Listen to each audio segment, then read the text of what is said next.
Let's fill out the Connecticut Motor Vehicle Bill of Sale together and avoid the small mistakes that cause big headaches when it's time to transfer the title and register the car. Start at the top with the date of sale. Then the seller's details. In our example, that's Anna Baker, with her address, phone, and email. Then the buyers, Ben Carter, with the same. 2 quick habits. Enter each name exactly as it appears on that person's ID and on the title. A nickname or a typo can stall the transfer later. And don't leave any line blank. If something doesn't apply, write NA. An empty box is an invitation to change the document after it's signed.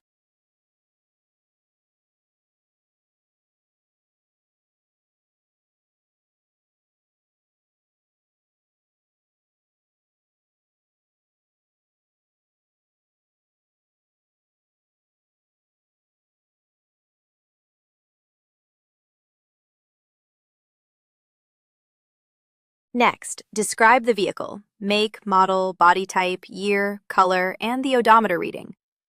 2 that people get wrong.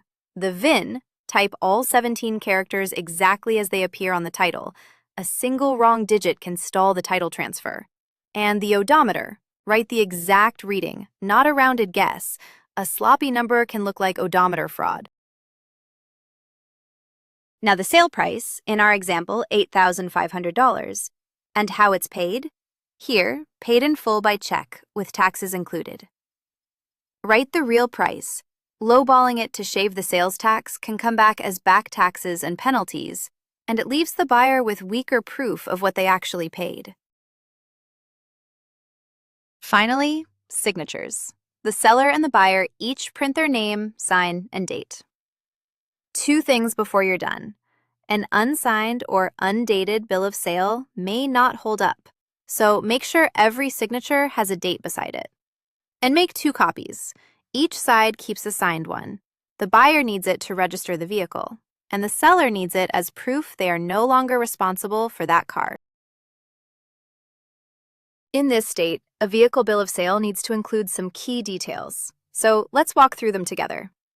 First, the seller must provide their full name, their address, and their signature on the document.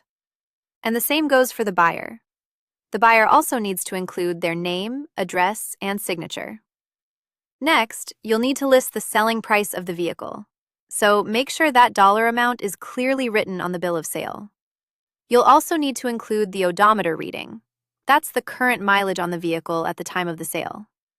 And of course, a bill of sale itself is required for this transaction, so don't skip that step. That covers the basics. Keep everything accurate, make sure both parties sign, and hold on to a copy for your records. Remember, this is general information, not legal or tax advice.